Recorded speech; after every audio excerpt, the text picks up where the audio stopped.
Hello, everyone. Tony East here covering the Pacers for Forbes and Locked On Pacers, here to talk some Game 5 into Game 6 about Pacers Thunder in the finals. One more game coming this Pacers season. If they win it, their last home game tonight, I will be there. We've done a video after every game this season, lumping two, I believe, together after I was at a bachelor party. Really happy to have done all these.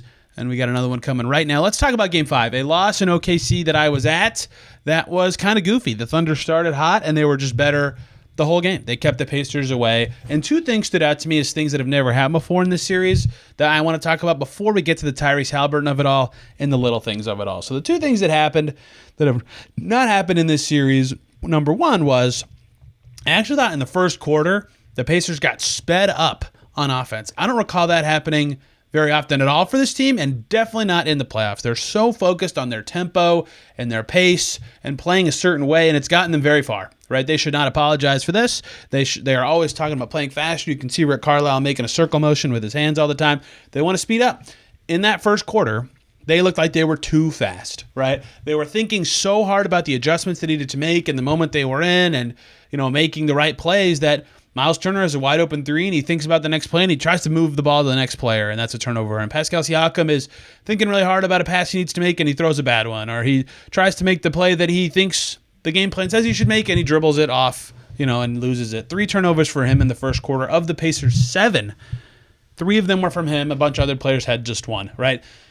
A lot of mind working differently than the body in that quarter for the Pacers, and their pace was off. And I have not seen that from them in the postseason. I asked about it post-game, and it made me feel better that was my take, in that a lot of players agreed with me, right? I talked to Obi Toppin, I talked to Tyrese Haliburton about it, and they were like, yeah, we were sped up, right? That's very unusual. That's a credit to the Thunder defense, and that's a finger point at the Pacers. They've got to figure out how to not have that be the case in whatever remaining time on the floor they have this season. 48 minutes, 96 with overtimes, who knows?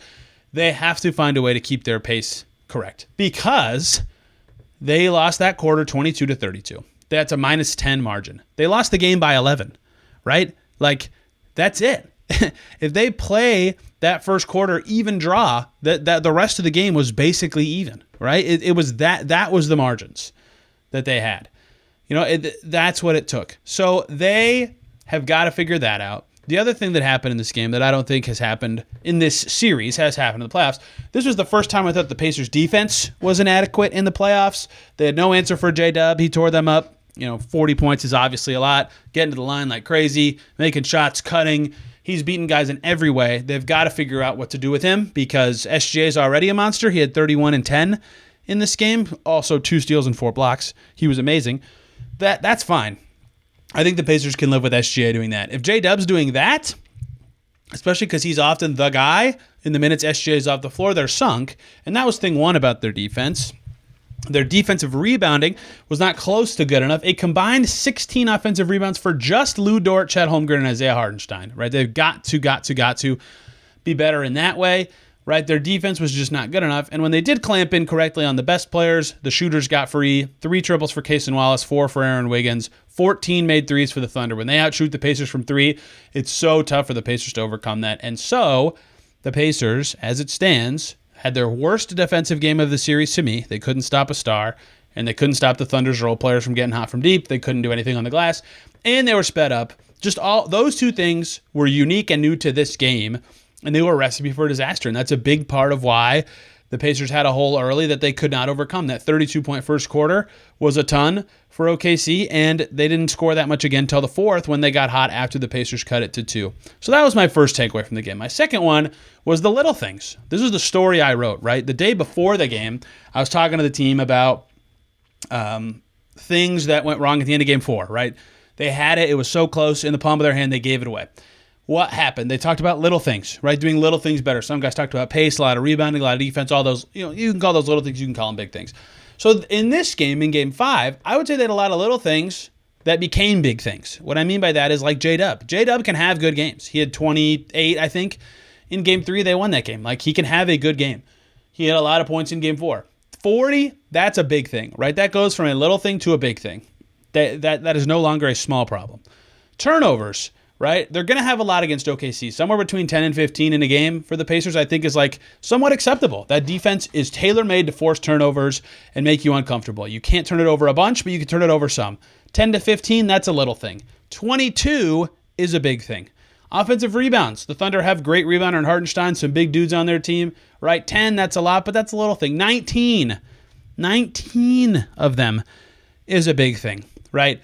So many little things. I could keep going. The slow start, that's a little thing that became a big thing, right? A lot of little, tiny little things that throughout the series you'd call, it's a small problem for the Pacers to fix, all mounted to a huge thing in Game 5. And those little things becoming big things was a problem because there was a massive, massive other thing that was a problem for the Pacers, and that's that their star player was hurt, right? That is not a little thing. You can overcome that if the little things go your way, and the little things went the opposite of their way. Tyrese Haliburton, clearly hurt. I could see it throughout the game, right? I didn't notice him like reaching for his calf in the first half, even though it was on video. I saw him come back in. Everybody's talking about him going back to the locker room. The moment that I knew something was up is, one, how much off ball he was. Just kind of standing in the corner, drawing Lou Dort to him, picking his spots a little different than normal, right? That was obvious. TJ McConnell came in for him late in the first half, and I thought, oh man, like they're not even closing the half with Tyrese Haliburton. And then at the start of the third quarter, Haliburton drove to the rim, tried to turn around to cut back out behind the three-point line with the ball, like he did on his miracle shots against the Cavs. And he couldn't dribble back out. He had to pass it out, right? So normal stuff for him was hard. He couldn't get the shots up. 0 for 6 from the field on his way to 4 points. 7 rebounds, that's nice. 6 assists, that's nice. He's got to be better than that. And he's hurt, right? He has a calf strain. This is now a known thing.